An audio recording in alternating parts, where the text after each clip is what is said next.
बहुचर्चित बीरनपुर कांड में सीबीआई जांच पूरी हो चुकी है। सीबीआई ये रिपोर्ट सीबीआई स्पेशल कोर्ट में दाखिल कर चुकी है। अगले महीने यानी अक्टूबर के पहले पखवाड़े इस मामले में गवाही का दौर शुरू हो जाएगा। जिनकी गवाही इस पहले पखवाड़े होनी है उनमें साजा विधायक ईश्वर साहू का नाम भी शामिल है। बीरनपुर केस ने भूपेश सरकार के दौर में बीजेपी को अपने सबसे फेवरेट या कि कोर सब्जेक्ट यानी हिंदुत्व और तुष्टीकरण का सटीक मसाला दिया था। बीरनपुर के सहारे न केवल हिंदुत्व की पताका फहराने की कवायद हुई, बल्कि उसके साथ साथ जातीय गोलबंदी करने की भी महत्वपूर्ण रणनीति बनी। दोनों ही मसले यानी हिंदुत्व और जातीय गोलबंदी में बीजेपी हद तक सफल भी हुई। लेकिन बीरनपुर कांड को लेकर जो सीबीआई की रिपोर्ट कोर्ट में दाखिल हुई है, वो बीजेपी के आरोपों और दावों को उतना समर्थन नहीं करती, बल्कि यूं कहिए खारिज कर रही है उन आरोपों को और उन दावों को जो कि चुनाव के पहले बीजेपी ने खूब जोर शोर से किए। ये मसला क्या है और आखिरकार सीबीआई की रिपोर्ट क्या कहती है, इसी पर बात करने आपके सामने हाजिर हुआ हूं। नमस्ते, मेरा नाम है याज्ञवल्क्य। 8 अप्रैल 2023 को बीरनपुर में हिंदू मुस्लिम समुदाय के बच्चों के बीच विवाद हुआ। ये विवाद तब तूल पकड़ गया जबकि बच्चों के इस झगड़े में बड़े शामिल हो गए। सीबीआई की जांच रिपोर्ट कहती है कि करीब 11 बजे जबकि चंचल साहू और कुलेश्वर साहू बीरनपुर शक्ति स्कूल से घर लौट रहे थे, तब बीरनपुर की बाहरी सीमा पर चंचल की साइकिल को सलीम खान नाम के एक दूसरे बच्चे ने अपनी साइकिल से टक्कर मार दी और उस पर विवाद हो गया। विवाद दोबारा तब हुआ जब चंचल और कुलेश्वर सलीम के घर के पास से गुजरे, क्योंकि चंचल और कुलेश्वर का घर सलीम के घर से थोड़ा आगे था। सलीम ने चंचल को रोका, उससे मारपीट की। मारपीट के ही दौरान सलीम ने चंचल पर कांच की बोतल फेंकी। चंचल झुक गया, बच गया, लेकिन वो बोतल लग गई कुलेश्वर के हाथ में। कुलेश्वर को उसके चाचा नारद अस्पताल ले गए। इधर चंचल घर पहुंचा और उसने अपनी मां ललिता साहू को घटनाक्रम बताया।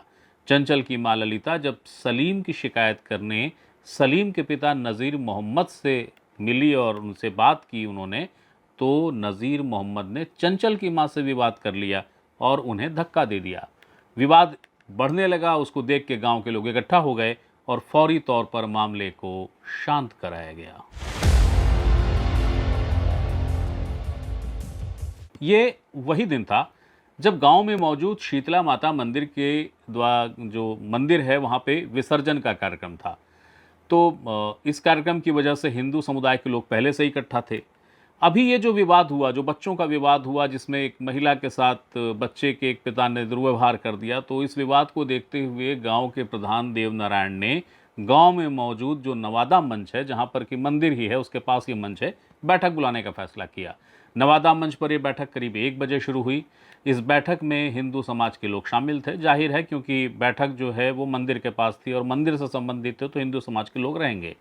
सीबीआई की रिपोर्ट ये कहती है कि जबकि ये बैठक चल रही थी, तभी मुस्लिम समुदाय की भीड़ ने बैठक में मौजूद हिंदू समुदाय के लोगों पर पत्थरों, ईंटों और धारदार हथियारों से हमला कर दिया। सीबीआई की रिपोर्ट ये कहती है कि इसी भीड़ ने भुवनेश्वर साहू को पकड़ लिया, जो बैठक में मौजूद था, और उसे मस्जिद की ओर ले गए।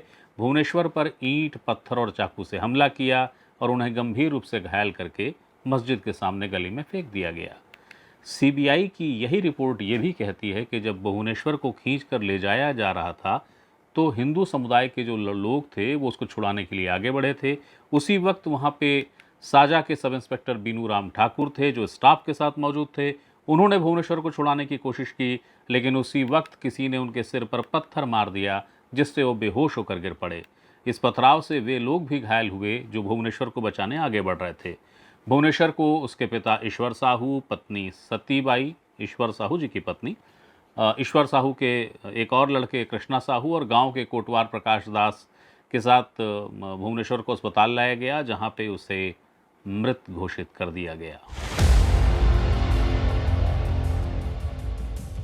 बीरनपुर कांड का मामला सीबीआई को देने की घोषणा नाटकीय अंदाज में 21 फरवरी को हुई थी। 21 फरवरी 2024। 21 फरवरी 2024 को करीब 12:30 बजे साजा के विधायक ईश्वर साहू ने विधानसभा में ध्यानाकर्षण प्रस्ताव पेश किया। इस पर विधानसभा के करीब 20 मिनट खर्च हुए। अपने ध्यानाकर्षण प्रस्ताव में ईश्वर साहू ने कहा कि भुवनेश्वर की हत्या के मामले में 36 नामजद आरोपी बनाए गए, जिसमें से केवल 11 गिरफ्तार हुए। घटना की शुरुआत अंजोर यदू के द्वारा आरोपी पक्ष को भड़काने से हुई थी, लेकिन उस पर कोई कार्रवाई नहीं हुई। ईश्वर साहू ने विधानसभा में कहा कि विशेष समुदाय के पास सैकड़ों अवैध हथियार थे पर जब्ती नहीं हुई है। गृह मंत्री विजय शर्मा ने इसके जवाब में सदन को बताया कि एक समाज के 4 स्कूली बच्चों के साथ कबाड़ी दुकान में काम करने वाले समुदाय विशेष के लड़कों द्वारा मारपीट की घटना को लेकर समझौता मीटिंग रखी गई थी। इस दौरान समाज विशेष के मोहल्ले की ओर से भुवनेश्वर साहू 3 अन्य के साथ गया, जहां पर समझौता मीटिंग से लौट कर पहुंचे समुदाय विशेष के लोगों ने, जिनकी संख्या 11 थी, उन्होंने एक राय होकर भुवनेश्वर की हत्या की। इस मामले में 8 अप्रैल को ही 11 आरोपियों को गिरफ्तार कर लिया गया, जबकि एक अन्य आरोपी को 27 अप्रैल को गिरफ्तार किया गया। गृह मंत्री ने इसके बाद कहा कि 22 अप्रैल को संदेहियों की सूची थाना साजा को सौंपी गई।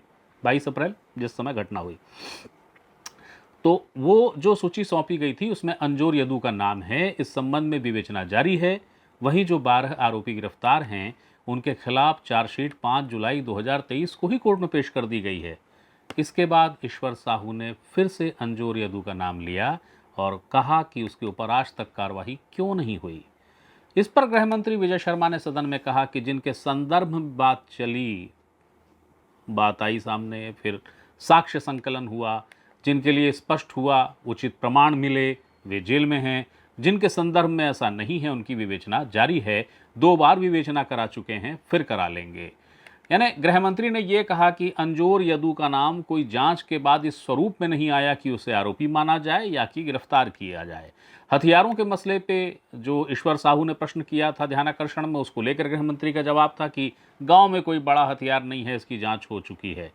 अब जैसा कि मैंने कहा नाटकीय अंदाज में घोषणा हुई, तो वो क्या था? तो वो ये था कि जब सरकार ने अपना बयान दे दिया तो विधायक ईश्वर साहू ने 2 बार एक ही आशय की बात कही, अंतराल के साथ। अंतराल क्या? बीच में गृह मंत्री का जवाब आया। उन्होंने सबसे पहले कहा कि मैं स्वयं मृतक का पिता हूं, मूलन्याय मिल ही कि नहीं मिल ही। और दूसरी बार उन्होंने कहा मैं स्वयं जनप्रतिनिधि हूं, मुझे अब तक न्याय नहीं मिला है, मैं अपने विधानसभा क्षेत्र की जनता को क्या न्याय दिला पाऊंगा। जबकि ईश्वर साहू इस अंदाज में बात कर रहे थे, तभी उन्होंने ये सरकार से पूछा कि सीबीआई जांच का भी आश्वासन था, सीबीआई जांच कराएंगे या नहीं कराएंगे।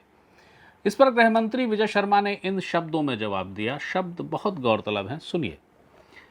गृह मंत्री विजय शर्मा ने कहा जांच जारी है, 13 लोगों की एसआईटी बनाकर जांच की जा रही है, परंतु फिर भी एक पराक्रमी पिता के हृदय का दर्द है और उस दर्द को हम सबको समझना चाहिए। इसलिए आज मैं सदन में घोषणा करता हूं कि इस विषय पर सदन में, क्षमा कीजिएगा, इस विषय पर सीबीआई जांच कराई जाएगी। बीरनपुर कांड के मायने सिर्फ ये नहीं थे कि एक भुवनेश्वर साहू की हत्या हुई। अगर साजा थाने के रिकॉर्ड को देखें तो समझ आता है कि वहां एक नहीं बल्कि इस प्रकरण से संबंधित 7 एफआईआर दर्ज हुई थी। 7। साजा थाने में अपराध क्रमांक 87 से लेकर 93 तक जो एफआईआर हुई है, ये क्राइम नंबर हैं, वो सब बीरनपुर से जुड़ी हुई हैं। इन 7 में से 5 एफआईआर वो हैं जिनमें प्रार्थी या पीड़ित पक्ष मुस्लिम हैं। इन 5 में से 4 मामले गाड़ियों को जलाना, मकान दुकान जलाने के मामले हैं इसमें। अब मुस्लिमों की ओर से दर्ज एक 5वीं एफआईआर को जान लीजिए। उसका क्राइम नंबर है 92/23 92/23। इस एफआईआर में जो मामला है वो ये है कि बीरनपुर के रहने वाले पिता पुत्र जिनका नाम रहीम मोहम्मद और इदुल मोहम्मद था, उनके शव बरामद हुए थे। शव बरामद होने का मतलब ये है कि उनकी हत्या हुई थी। ये पिता पुत्र बकरियां चराते थे। मूल घटना के 3 दिन बाद यानी 11 अप्रैल को इनका शव गांव से थोड़ा बाहर बरामद हुआ था। शव से कुछ दूरी पर बड़ी संख्या में डंडे भी मिले थे। बीरनपुर की इन 7 एफआईआर के बारे में जानते हुए ये भी याद रखिए कि 10 अप्रैल को भुवनेश्वर की हत्या के विरोध में राज्यव्यापी बंद बुलाया गया था। यही वो दिन था जब जिस रहीम मोहम्मद का शव मिला 11 तारीख को, उसके दामाद का घर जलाया गया था। अब ये भी जान लीजिए कि पिता पुत्र यानी रईस मोहम्मद और इदुल मोहम्मद के शव उस तारीख को बरामद हुए थे जिस तारीख को तत्कालीन बीजेपी के प्रदेश अध्यक्ष अरुण साव और तब कवर्धा से जिला पंचायत सदस्य विजय शर्मा बीरनपुर बस्ती के भीतर जाने की तैयारी में थे। भीड़ के हुजूम के साथ बस्ती जाने से पुलिस ने एहतियातन रोका था। तब बीजेपी के ये दोनों स्वनामधन्य चेहरे सैकड़ों कार्यकर्ताओं के साथ सड़क पर ही धरने पर बैठ गए थे। ये बताने की शायद ज़रूरत नहीं है कि विजय शर्मा इस वक्त प्रदेश के गृह मंत्री हैं और अरुण साव पीडब्ल्यूडी समेत कई विभागों के मंत्री हैं और इसके साथ साथ इस सुशासन सरकार में दोनों ही डिप्टी सीएम के पद पर भी हैं। अब लौटिए मूल मसले पर। बीरनपुर कांड की सीबीआई जांच कराने का फैसला जिस सरकार ने किया, उसने एक ही घटना के सभी 7 एफआईआर को सीबीआई जांच का विषय नहीं बनाया। केवल एक एफआईआर जिसमें भुवनेश्वर की मौत हुई थी, उस हत्याकांड को सीबीआई जांच का विषय बनाया गया। ये बात अजीब है ना? लेकिन हुआ ऐसा ही। ये भी जान लीजिए कि जब ये सीबीआई जांच की नाटकीय अंदाज में घोषणा हुई ना, तो सदन में सवाल भी उठा। अजय चंद्राकर ने सवाल पूछा, भुवनेश्वर वाली घटना के बाद समुदाय विशेष के 2 लोगों की भी हत्या हो गई थी। हत्या किन परिस्थितियों में हुई? यह हत्या प्रतिक्रिया स्वरूप है या किसी दल विशेष ने किसी हत्या को नियोजित करने के लिए, चूंकि चुनाव सामने था, तो उन दोनों की षड्यंत्र पूर्वक हत्या करवाई गई? इस विषय को भी इस एंगल से जांच करने के लिए क्या आप इस विषय को सीबीआई जांच में शामिल करेंगे कि उनकी हत्या करवाई गई या उनकी हत्या प्रतिक्रिया स्वरूप हुई थी? उनकी हत्या किसने की? क्या ये विषय भी आप सीबीआई जांच में शामिल करेंगे? सियासतपुट था इस सवाल में, लेकिन सदन के वरिष्ठ सदस्य अजय चंद्राकर का यह सवाल यूं ही नहीं था। जाहिर है, जब सीबीआई जांच हो तो एक को ही लें और बाकी को न लें, ये कोई औचित्य तो होता नहीं है। लेकिन हुआ यही, वो भी उस हत्याकांड का जिसमें मारे गए पिता पुत्र के शव उस दिन मिले जिस दिन बीरनपुर की सड़क पर विजय शर्मा दहाड़ रहे थे।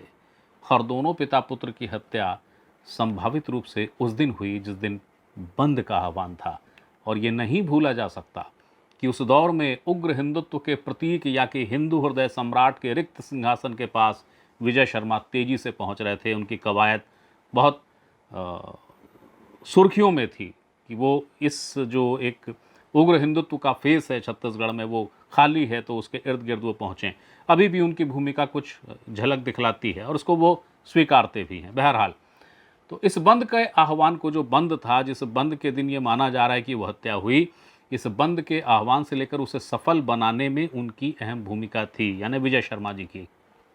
उन्हीं विजय शर्मा से उस दोहरे हत्याकांड का मसला, सीबीआई की जांच में शामिल करने का मसला अजय चंद्राकर ने पूछा था।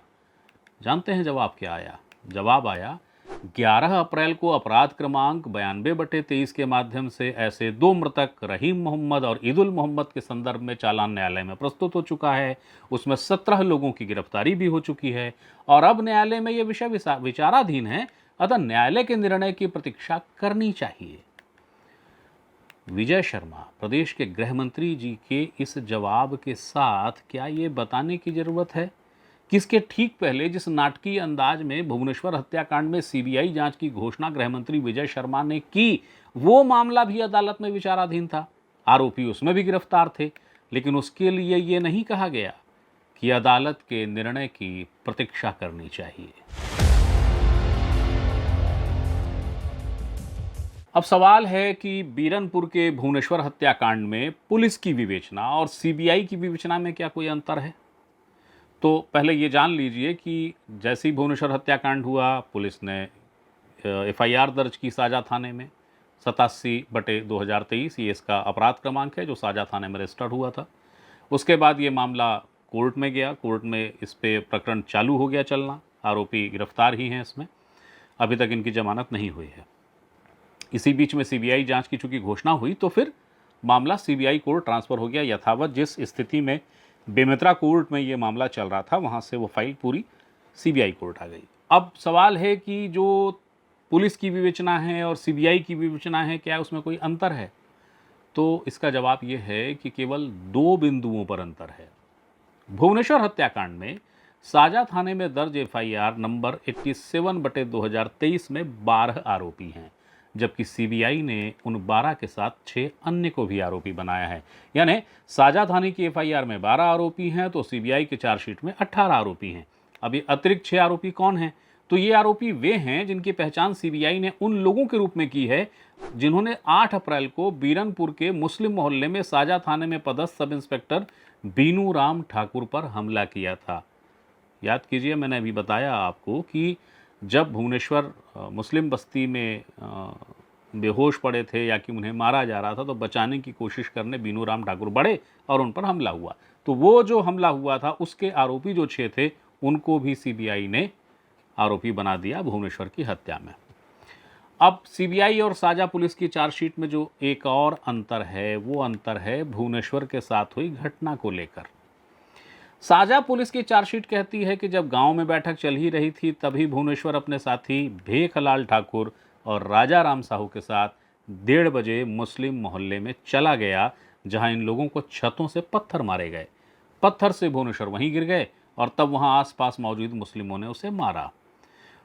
पुलिस की चार्जशीट के अनुसार भुवनेश्वर के बाएं पसली, सीना, कान के बाएं तरफ, सर में घातक चाकू जैसे हथियार से निशान थे और वही वो जो चोटें थी उसकी वजह से उनकी मौत हुई, हत्या हुई।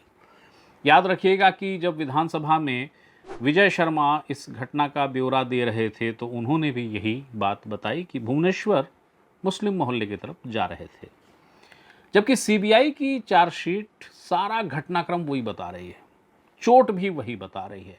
बस एक अंतर है, सीबीआई ये कहती है कि भुवनेश्वर को उस जगह से भीड़ घसीट कर ले गई और मार दिया। किस जगह से?